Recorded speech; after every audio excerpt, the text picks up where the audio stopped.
Now, Central Himalayan States Development Council Bill 2014. Now, Sri Ramesh Pokhriyal Nishant. उपाध्यक्ष जी, श्रीमान पिछली बार हम हिमालय के राज्यों के समग्र विकास की दृष्टि से आप पृथक एक मंत्रालय बनाने के लिए संकल्प लाए थे और श्रीमान मैं आभारी हूँ इस सदन का, इस सभा का, जिसमें लगभग 15 राज्यों के 18 सांसदगण ने उस प्रस्ताव पर अपनी भावना व्यक्त की थी और हिमालय क्योंकि देश और दुनिया के लिए बहुत महत्वपूर्ण है, इन राज्यों के लिए अलग से मंत्रालय के गठन पर अपनी सहमति दी थी। श्रीमान, जब तक मंत्रालय गठित होता है तब तक एक अलग सा हिल काउंसिल पर्वतीय क्षेत्र के विकास के लिए, हिमालयी राज्यों के विकास के लिए हो। इस दृष्टि से ये विधेयक इस सदन में श्रीमान हमने प्रस्तुत किया है। श्रीमान, इस सभा ने ये महसूस किया है कि हिमालय का अपना अलग भूगोल, पारिस्थितिकी और पर्यावरण तंत्र है। इसकी पृथक सामाजिक, आर्थिक और सांस्कृतिक पहलू है और इस सब के बारे में हमें शिद्दत से, पूरी गंभीरता से लेना होगा। श्रीमान, इसी सभा में यही भी ज़रूरत महसूस हुई थी श्रीमान कि समुचित नियोजन और रणनीति के विकास के अभाव में पूरा हिमालयी क्षेत्र निराशा और असंतोष की स्थिति से गुजर रहा है, जो राष्ट्र के लिए अच्छा नहीं है। श्रीमान, 22 सालों के बाद भी कासिम आयोग की सिफारिश ज्यों की त्यों पड़ी हुई हैं। हिमालय में पारिस्थितिकी और जलवायु परिवर्तन का निश्चित ही मारक असर है। पर्वतवासियों के जीवित रहने के लिए हिमालय का संरक्षण बहुत ज़रूरी है। वस्तुतः ऐसे मध्यमान की आवश्यकता है जो भौतिक उन्नति और अल्पकालिक सामाजिक आर्थिक क्षेत्रों को तिलांजलि देकर प्रकृति और मनुष्य हित में दीर्घकालिक फायदों पर ध्यान केंद्रित कर सके श्रीमान। और इसका माध्यम श्रीमान विज्ञान प्रौद्योगिकी के साथ साथ अनुशासन, मानवीय समर्पण और स्थानीय संसाधनों के व्यवस्थित उपयोग पर दृढ़ इच्छा शक्ति ही हो सकती है। और श्रीमान, ये तभी संभव हो सकता है जब इसके लिए अलग से नीति निर्धारण के लिए एक अलग से काउंसिल बने। श्रीमान, यदि मैं मोटा यदि हिमालय के बारे में श्रीमान चर्चा करूं तो हिमालयी अफवाह, ये हिमालय जो विश्व का, एशिया का वाटर टावर है श्रीमान। यदि इसके मोटे तरीके से देखा जाए श्रीमान तो स्वीडन विश्वविद्यालय के वैज्ञानिक मालिक फाल्कन मार्क ने जल संसाधनों पर दबाव के सांकेतिक विकास करते समय जो बताया था, प्रति व्यक्ति वार्षिक जल उपलब्धता 1700 मीटर क्यूब से नीचे जाती है तो क्षेत्र में जल आपूर्ति की समस्या होगी और अगर यह उपलब्धता 1000 मीटर क्यूब से कम होती है तो न केवल क्षेत्र और देश बल्कि इसकी गंभीर समस्या पूरे विश्व में होगी। यदि मोटे तरीके से श्रीमान मैं देखूं तो 1951 में ये क्यूबिक मीटर प्रति व्यक्ति वर्ष का था 5177, ये फिर 2001 में हो गए 1869 और 2005 में श्रीमान 1341 हो गए, जिसकी संभावना 2050 में 1140 स्थिति है। श्रीमान, यदि ये देखा जाए तो निकट भविष्य में सारे विश्व में ये जल पर युद्ध होने वाला है। यदि अगला विश्व युद्ध होगा तो जल की स्थितियों पर होने वाला है। राजस्थान, गुजरात के कुछ क्षेत्रों में तो ये सांकेतिक 200 से 800 मीटर क्यूबिक तक है और विश्व में 1.3 मिलियन जनसंख्या श्रीमान, यानी कि विश्व का 20% जो जनसंख्या है वो हिमालय पर आधारित है श्रीमान। हिमालय की जो श्रृंखला में है वो 19 से भी अधिक प्रमुख नदियां हैं। ब्रह्मपुत्र और सिंधु सबसे बड़ी है, दोनों में से प्रत्येक का पर्वतों में 2,59,000 वर्ग किलोमीटर विस्तृत जल संग्रह वेशन है। और अन्य नदियों में भी देखेंगे श्रीमान तो झेलम है, चेनाब है, रावी है, ब्यास है, सतलुज है, सिंधु है, ये उसी तंत्र की हैं जिनका जो है 2,17,560 वर्ग किलोमीटर है। और यदि देखेंगे तो तीस्ता, रैदक और मानसूना ब्रह्मपुत्र तंत्र की जो 1,83,000 890 वर्ग किलोमीटर को अपवाहित करती हैं। श्रीमान, यदि हिम नदों की संख्या देखी जाए तो गंगा में अकेले 6,694, ब्रह्मपुत्र में 4,366, इंडस में 5,097, 16,117 ऐसे हिमखंड हैं जो लगातार पीछे जा रहे हैं। इससे बहुत बड़ी समस्या इस राष्ट्र को होने वाली है जिस पर किसी का ध्यान नहीं है। 8 करोड़ 60 लाख क्यूबिक मीटर जल की आपूर्ति करता है हिमालय श्रीमान, और वो कुल मिलाकर के देखा जाए तो 67% हिमनद पीछे खिसक रहे हैं। अकेला उत्तराखंड में गंगा, यमुना, भागीरथी और अलकनंदा बेसिन में 900 ग्लेशियर हिमनद हैं। श्रीमान, मैं ये समझता हूँ कि 73% टोटल हिमालय का जो क्षेत्र है वो भारत भू पर है, और इसलिए इस हिमालय की चिंता बहुत जरूरी है। श्रीमान, मैं जब उत्तराखंड के मुख्यमंत्री के रूप में था तब हमने हिमनद विकास प्राधिकरण बनाया था, हमने स्पर्श गंगा बोर्ड भी बनाया था इन नदियों और उसमें आने वाली जल धाराओं के संरक्षण और संवर्धन के लिए। मैं भारत सरकार से मांग करना चाहता हूं श्रीमान कि ये किसी एक राज्य और केवल ये ही पर्वतीय हिमालयी 11 राज्यों का विषय नहीं है, ये देश का विषय है, ये पूरी दुनिया का विषय है श्रीमान। इसलिए इस क्षेत्र को बहुत जरूरी है कि यहाँ शिक्षा और कौशल का विकास किया जाए, हिमालय की आवश्यकता के अनुसार वहाँ के पाठ्यक्रम बनाए जाएं, यहाँ के इंजीनियर, प्रशासक और सामाजिक वैज्ञानिकों के एक विशेष किस्म का प्रशिक्षण देने की जरूरत है श्रीमान। ये काम मानव संसाधन के विकास के लिए एक बड़ी चुनौती है। हालांकि मैं सरकार का आभार प्रकट करना चाहता हूं कि हमारी सरकार ने हिमालय अध्ययन संस्थान की स्थापना की घोषणा की। मुझे भरोसा है कि यहाँ की जैव विविधता, बागवानी, जल विद्युती, यांत्रिकी, भूगर्भ विज्ञान, पारिस्थितिकी, शिक्षा, शोध पर तमाम पर उच्च काम होगा और वो सारे विश्व के मार्गदर्शन में आएगा। श्रीमान, यदि देखा जाए मौसम परिवर्तन पर पूरी दुनिया में चर्चा हो रही है और ये मौसम परिवर्तन का जो मूल कारण है श्रीमान उस पर किसी का गौर नहीं जा रहा है। वर्ष 2000 से 2010 के बीच विश्व ग्रीन हाउस गैस उत्सर्जन 60% की वृद्धि हुई है श्रीमान, ये बहुत चौंकाने वाला है। मैं ये समझता हूँ श्रीमान, भारत ने यदि वचनबद्धता की है कि वो प्रति व्यक्ति उत्सर्जन को किसी कीमत पर बढ़ने नहीं देगा तो उसके वैकल्पिक विचार भी तो करने होंगे श्रीमान। जलवायु परिवर्तन का खतरा एक गंभीर विश्व की चुनौती है श्रीमान। वैज्ञानिक इस बात पर एकमत हैं कि जलवायु परिवर्तन में असंदिग्धता है और इसलिए मैं ये कहना चाहता हूँ उसके लिए हिमालय बहुत महत्वपूर्ण केंद्र है। जलवायु परिवर्तन का दुष्प्रभाव कम करने के लिए आपदा प्रबंधन करना होगा, कृषकों को बीमा सहायता करनी पड़ेगी, कृषि भूमि का उपयोग करना पड़ेगा, उसका प्रबंधन करना पड़ेगा, संसाधन संरक्षण प्रौद्योगिकी का विकास जरूरी है, वन संबंधी योजनाओं और कार्यक्रमों का विकास, जल उपयोग और उसका मापन और जल उपयोग प्रबंधन की नीति में सुधार की जरूरत होगी श्रीमान। ये तभी संभव हो सकता है श्रीमान जब हिमालय का आप अलग से एक काउंसिल बनाने का अनुमति देंगे श्रीमान। देखा जाए तो आज दुनिया का आदमी अंदर से खोखला हो गया है, उसमें अंदर की क्षमता कम होती जा रही है और इसलिए ऐसी स्थिति में प्राकृतिक तरीके से उत्पादित उत्पादकों की जरूरत है पूरे देश में, पूरी दुनिया में। यदि इस पर ध्यान केंद्रित कर दिया होता है हिमालय की इस बेल्ट पर टोटली, तो मैं समझता हूँ श्रीमान एक अध्ययन के तहत 6,240 अरब रुपए का मार्केट है श्रीमान पूरी दुनिया में।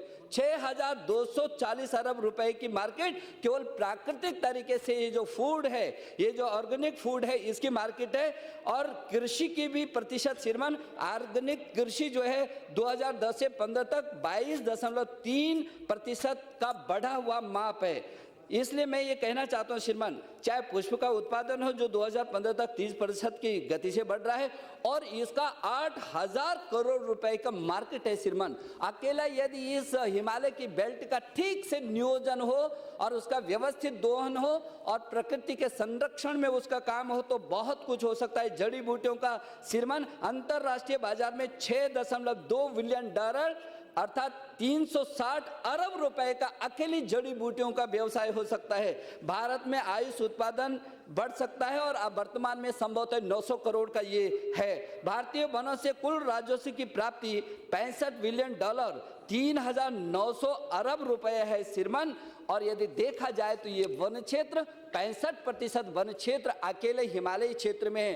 टोटल देश का 24% है, जबकि हिमालय के जो 8 राज्य हैं जिसमें कि और क्षेत्र भी हैं, अकेले 65 से 70% वन क्षेत्र है। इसलिए मेरा अनुरोध है श्रीमान कि वहाँ की जो हिमालय की जो 70% क्षेत्र है वो कृषि पर आधारित है, और जो हिमालय के क्षेत्र में ये जो कृषि है इसको कुछ ऐसी विशेष रूप में किया जाए कि कम उत्पादन, न्यूनतम लागत, पर्याप्त सिंचाई, पारंपरिक खेती, अलाभकारी, छोटे बड़े खेत, अनाज आधारित, ये बागवानी की दिशा में भी निश्चित रूप में करना पड़ेगा, क्योंकि ऐसे पुष्पों का उत्पादन होता है जो 6 महीने तक मुरझा नहीं सकते हैं। ऐसे पुष्पों का उत्पादन हो सकता है जिसमें सुगंध है। बेमौसमी सब्जियों की वहाँ बहुत बड़ी तादाद में उत्पादन हो सकता है श्रीमान। इसलिए बागवानी है, बेमौसमी सब्जी है, अब पुष्पों के उत्पादन की कोई नीति बने, ये भी तभी संभव है श्रीमान जब अलग से नीति हो। और इसका एक उदाहरण है श्रीमान, भारत सरकार में पूर्वोत्तर में नागालैंड में श्रीमान सब्जी ग्रामों की स्थापना की। आज उनकी स्थिति है श्रीमान 25 से 50 लाख रुपया प्रति किसान प्रति वर्ष उत्पादन कर रहा है, और ये एक मॉडल है श्रीमान। इसलिए ये सारे हिमालय के लिए यदि इस दिशा में बढ़ता ये एक नीति निर्धारक होता तो इससे पूरे न केवल हिमालय राज्यों का भला होगा, देश का होगा, दुनिया का होगा। पर्यटन के क्षेत्र में भी श्रीमान यदि जम्मू कश्मीर से और उत्तराखंड, हिमाचल और उत्तराखंड की धरती को देखा जाए तो ये धरती का स्वर्ग है। तमाम स्विट्जरलैंड हमारी इस धरती में समाये हुए हैं श्रीमान, लेकिन उसका व्यवस्थित उपयोग कभी नहीं हो सका। पर्यटन देश के 3.9 करोड़ नौकरियों का प्रत्यक्ष अप्रत्यक्ष सृजन करता है श्रीमान। ये पर्यटन को ही यदि बढ़ावा दिया जाए, व्यवस्थित किया जाए, तो करोड़ों करोड़ों नौजवानों को नौकरी भी दी जा सकती है और अर्थ भी पैदा किया जा सकता है। भारतीय जीडीपी का श्रीमान 6.6% केवल पर्यटन से आज भी आता है। मेडिकल टूरिज्म से $2,000 करोड़ यानी 12,000 करोड़ रुपया केवल मेडिकल टूरिज्म से आज आता है। यदि इसको बढ़ाया जाए तो कितना गुना बढ़ सकता है। लगभग 70 लाख विदेशी लोग अभी भारत में इस तरीके के आते हैं श्रीमान, और विश्व पर्यटन उद्योग में हमारी प्राप्त 1.59% है, जो विश्व में 42वें स्थान पर है श्रीमान, जो विश्व में नंबर 1 स्थान पर होना चाहिए। मैं उत्तराखंड से आता हूं श्रीमान, उत्तराखंड को धरती का स्वर्ग कहते हैं। पूरी प्रकृति ने बेशुमार सौंदर्य बिखेरा है, जिधर ही देखता है आदमी उधर ही उसका मन मोहित होता है। और मैंने कहा कि पूरी घाटी को देख लिया जाए, हम आज 42वें स्थान पर हैं। केवल और केवल हिमालय की ठीक नीति न बनने के कारण आज हम 42वें स्थान पर जाकर के खड़े हैं। ऐसे ही उद्योग धंधों के विकास के संवर्धन में है श्रीमान जड़ी बूटियां, जब हमारे पास जीवन दायनी जड़ी बूटियां हैं, संजीवनी है, कि क्यों भटक रहे हैं श्रीमान। आज चीन से हम अरबों खरबों रुपए की दवाइयों को इधर ला रहे हैं और हम दोहरी मार खा रहे हैं। यहाँ तो हमारे नौजवान, हमारी महिलाएं, हमारे गांव का व्यक्ति पलायन कर रहा है, जहां उसको जड़ी बूटियों के आधार पर उसको वहां रोकना चाहिए था। ऐसी दुर्लभ जड़ी बूटियां श्रीमान आज भी हमारे पास हैं, और इसलिए मैं ये कहना चाहता हूं श्रीमान, ये तभी संभव है, ऐसा नहीं। परिस्थितियां अनुकूल हैं, संभावनाएं असीम हैं, लेकिन व्यवस्था परिवर्तन की है, और वो परिवर्तन ये कि इसका नियोजन कैसे किया जाए, नीतियां कैसी बनाई जाएं, इस पर ज्यादा जरूरी है श्रीमान। देखिए, आपदा प्रबंधन के रूप में श्रीमान आज यदि केदारनाथ की आपदा को देखेंगे, 24,000 25,000 से भी अधिक लोग हताहत हुए हैं। देश के 24 राज्यों के और दुनिया के लगभग तमाम देशों के लोग हताहत हुए हैं। ऐसी स्थिति में आप कल्पना कर सकते हैं कि चाहे वो उत्तराखंड की दैवीय आपदा हो और चाहे जम्मू कश्मीर श्रीनगर की आई है, हजारों लोग हताहत होते हैं श्रीमान। नीति के अभाव में ये सब कुछ हो रहा है। जल संवर्धन के ठीक नीति न होना और डॉपलर रडार जैसे क्षेत्र में, इस क्षेत्र में न मिलना,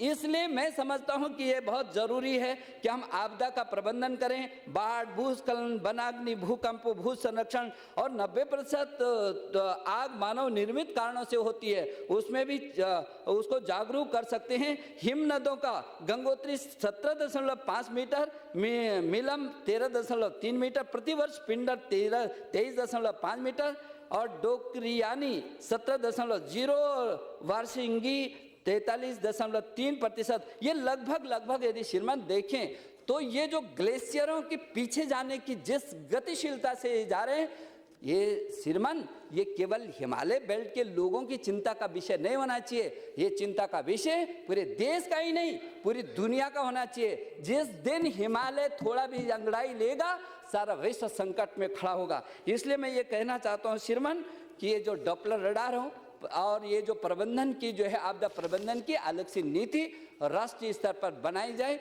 आपदा प्रबंधन फोर्स को हर स्थान पर भेजा जाए ताकि इस जो देश की दो विदेशी तीन विदेशी चार विदेशी सीमाओं से जुड़े ये क्षेत्र हैं, ये देश की सामरिक एकता और अखंडता के लिए भी बहुत महत्वपूर्ण है। श्रीमान यदि देखा जाए तो चाहे जलमार्ग हो चाहे रज्जु मार्ग हो श्रीमान, वो जो सामरिक मार्गों का निर्माण और उसका रखरखाव उस पर भी कभी चिंता नहीं रही है। संपूर्ण देश में मात्र 3 मार्ग से ही हिमालयी अफवाह में 891 किलोमीटर केवल जलमार्ग है श्रीमान। अकेला हिमालय का जो क्षेत्र है 891 किलोमीटर का जलमार्ग सिर्फ यही होता है श्रीमान, जो डुबरी और ब्रह्मपुत्र में सादिया डुबरी और ब्रह्मपुत्र में हिमाचल हो, उत्तराखंड हो, जम्मू कश्मीर हो श्रीमान और तमाम हमारे पूर्वोत्तर राज्य हैं, इस पर रोपवे की विकसित करने की जरूरत है। मुझे अच्छा लगा आदरणीय नितिन गडकरी जी जब उत्तराखंड के प्रवास पे आए थे तब उन्होंने इस बात की चिंता की थी कि बजाय पर्वतीय क्षेत्रों को खोदने के, उसमें बड़े बड़े चट्टानों को तोड़ने के रज्जु मार्गों का निर्माण हो, उससे हमारा पर्यावरण भी संरक्षित होगा और वो आवागमन भी जो है ठीक होगा श्रीमान। इसलिए मैं ये कहना चाहता हूँ कि पर्यावरण की दृष्टि से हिमालय परिस्थिति की संवेदनशीलता और वन्य जीवन को संरक्षण जल मार्गों रोपवे से निश्चित रूप में मिल सकता है। उससे एक बहुत बड़ी वन्य जंतु का भी संरक्षण होगा, लोगों की आर्थिकी भी बढ़ेगी, समय भी श्रीमान कम होगा और पर्यावरण का भी संरक्षण होगा। श्रीमान जैव विविधता को यदि देखें श्रीमान तो ये तो चौंकाने वाले, पूरे विश्व में जैव विविधता की दिशा में हिमालय पूरे विश्व का सबसे बड़ा जैव विविधता वाला क्षेत्र है। यदि सारे विश्व में श्रीमान जो भूभाग है 2,38,07,590 वर्ग किलोमीटर के इस पूरे भूभाग में श्रीमान 4 ही स्थान सारे विश्व में जैव विविधता के लिए हैं, जिसमें हिमालय नंबर 1 पे है सारे विश्व में जैव विविधता के लिए। लेकिन आज तक कभी भारत सरकार ने उसका उपयोग ही नहीं किया, कभी जानने की कोशिश ही नहीं की कि आखिर सारे विश्व में हमारे पास एक बहुत बड़ी संपदा है जैव विविधता की, इसका हम किस तरीके से उपयोग कर सकें। और इसलिए मैं कहना चाहता हूँ श्रीमान, क्योंकि कभी उस ओर ध्यान नहीं गया, दृष्टि नहीं गई, विचार नहीं हुआ, गंभीरता से कभी सोचा नहीं गया।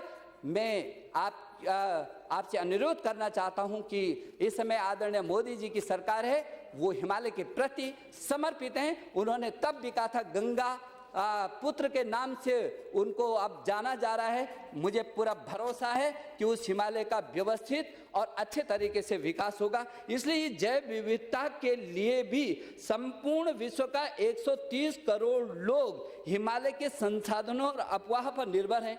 विश्व के यदि 130 करोड़ लोग केवल इस पर निर्भर है, हमारे लिए कितनी महत्वपूर्ण विषय श्रीमान। पूर्वी हिमालय का जो क्षेत्र 7,000 से भी अधिक पौधों की प्रजातियां तथा 175 स्तनधारी और 500 पक्षियों की प्रजातियां केवल इसी क्षेत्र में पाई जाती हैं। इससे बड़ी विविधता कहीं दुनिया में हो नहीं सकती श्रीमान। इसलिए मेरी जो चिंता है और उसी चिंता को लेकर के श्रीमान मैं जहां एक संकल्प लाया था कि अलग मंत्रालय का गठन होना चाहिए, जब तक उस मंत्रालय का गठन होता है श्रीमान तब तक निश्चित रूप में एक ऐसी काउंसिल होनी चाहिए जो नीति बनाए और नीति का नियोजन करे।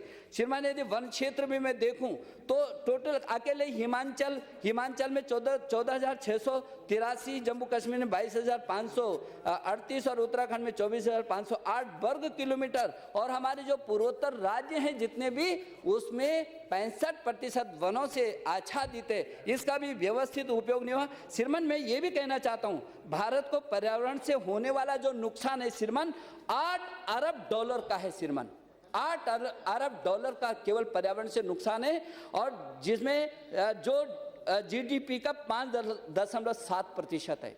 ये चौंकाने वाला तथ्य है श्रीमान।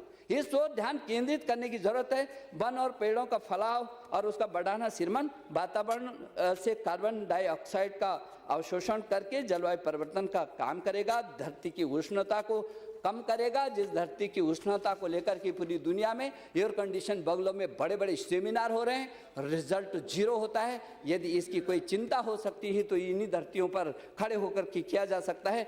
अपशिष्ट के बारे में भी मेरा श्रीमान ये कहना है कि जो हिमालय क्षेत्रों का अपशिष्ट प्रबंधन एक चुनौती भरा काम है। अपशिष्ट प्रबंधन के साथ साथ स्वच्छता सुनिश्चित करने के नए प्रावधान लाने पड़ेंगे और जो कूड़ा करकट को अलग अलग ढंग से वर्गीकृत करने की प्रक्रिया हमको उस स्थान पर भी अपनानी पड़ेगी, क्योंकि हिमालय का प्रदूषण और हिमालय की इस तरीके की जो भी अपशिष्ट हैं उसे हर कीमत पर मुक्त करना पड़ेगा।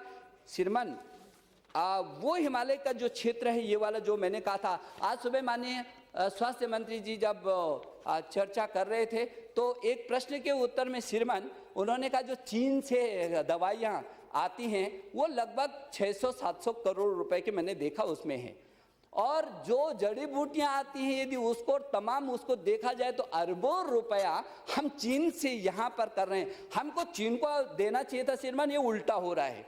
और इसलिए उल्टा हो रहा है श्रीमान क्योंकि इस दिशा में कभी गंभीरता से विचार किया ही नहीं गया। हमारी जड़ी बूटियों को श्रीमान चीन पेटेंट कर रहा है, हमारी चीजों को चीन और अन्य जर्मनी पेटेंट कर रहा है श्रीमान, और हम हाथ पे हाथ रख करके बैठे हुए हैं श्रीमान। इसलिए मेरी चिंता का विषय श्रीमान, मैं आपके माध्यम से कहना चाहता हूं कि सरकार बहुआयामी तरीके से काम कर रही है, इस दिशा में विचार की जरूरत है, देश की आवश्यकता है श्रीमान। केवल इतना ना देखा जाए कि हिमालय राज्यों की जरूरत है, ये पूरे देश की और दुनिया की जरूरत है। और इसलिए जो आयुषो हो वेदा आयुर्वेद है श्रीमान, उस आयुर्वेद ने तो पूरी दुनिया का तन ठीक किया है। हमारे पास संजीवनी बूटियां हैं, दुनिया का आदमी खोखला हो गया श्रीमान, 25 साल का नौजवान अपने हृदय को पकड़े बैठा हुआ है और 16 साल का युवा जो है तमाम बीमारियों का शिकार हो गया है, मधुमेह बीमारी जैसी उसको आ गई है। तो जब हमारे पास पूरी दुनिया को ठीक करने का अपने पास तंत्र है श्रीमान, तो आखिर उसको क्यों ना विकसित किया जाए, क्यों ना ऐसी नीति बनाई जाए कि हम आयुर्वेद की उन जड़ी बूटियों के आधार उसका उत्पादन भी हो, उसका दोहन हो। और श्रीमान मैं समझता हूँ अकेले आयुर्वेद, चाहे टाइफाइड है, चाहे कैंसर है, चाहे अस्थमा है, चाहे निमोनिया है, जो घुटनों का दर्द है, बुखार है, खांसी, मधुमेह, डिप्रेशन, ये मलेरिया, लीवर की तो श्रीमान आपको मालूम है कि लीव 52 ये पूरी दुनिया में किसी भी यदि लीवर से संबंधित करना हो तो लीव 52 कोई भी चाहे MBBS का डॉक्टर भी लिखता है। और अकेला सर्वाधिक मैं उत्तर प्रदेश में मंत्री था श्रीमान, वो देहरादून में वो लीव 52 को बनाने वाली वो कंपनी प्रदेश का सबसे बड़ा इनकम टैक्स देती थी।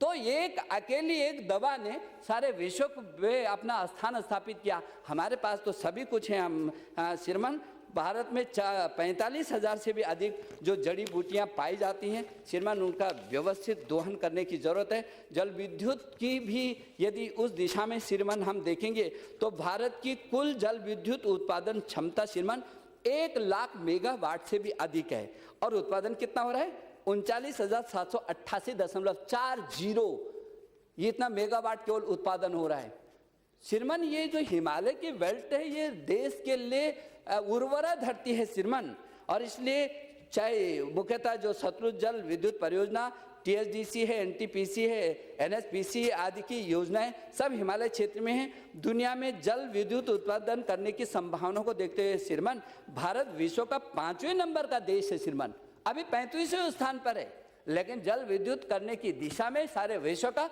5वें स्थान पर अपना देश आ सकता है यदि इस हिमालय की बेल्ट को केवल सुरक्षित, संरक्षित और व्यवस्थित किया जाए और उसकी नीति बनाई जाए और उसका नियोजन ठीक तरीके से स्थापित किया जा सके श्रीमान।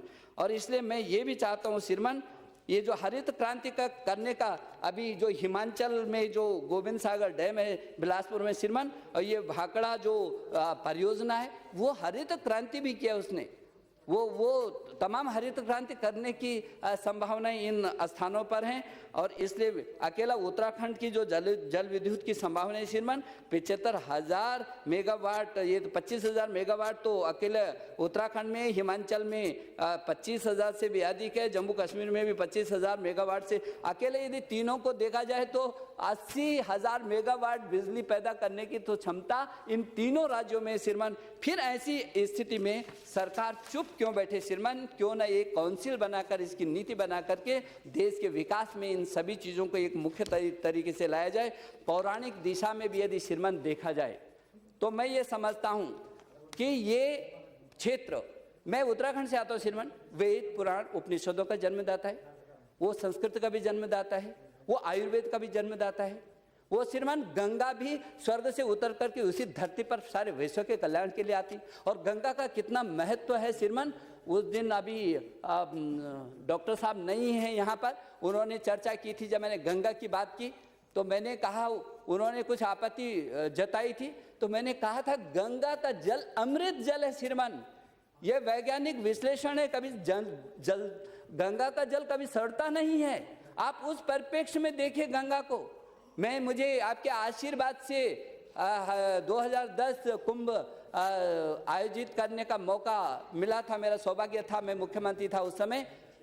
150 देशों से भी अधिक के लोग आकर के 8.5 करोड़ लोगों ने जो है गंगा का स्पर्श किया। इंडोनेशिया जैसा देश जो मुस्लिमों का सबसे बड़ा देश है, सर्वाधिक लोग आए, उनके राजदूत आए।